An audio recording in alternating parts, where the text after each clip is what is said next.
Pinuri ni Dinagat Island Governor Nilo Demere Jr.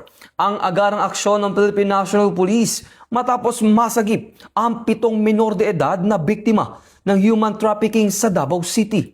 Ayon sa Philippine National Police, 6 na lalaki at 1 babae na edad 16 hanggang 18 mula sa Dinagat Island ang dinala sa lungsod noong Marso 29 ng sospek na kinilalang si alias Marilu na nangakong bibigyan sila ng trabaho na may mataas na sahod. Na-rescue ang mga biktima sa tulong ng koordinasyon ng Philippine National Police, Dinagat PNP at Police Station No. 15 Ecoland matapos mag-report ang isang magulang na madiskubreng bumiyahe ang kanyang anak na walang pahintulot. Kasalukuyang nasa pangangalaga na ng social worker ang mga menor de edad habang nagtatakdang sampahan ng kaso ang suspect kaugnay ng iligal na pagre-recruit at pagdadala ng mga menor de edad.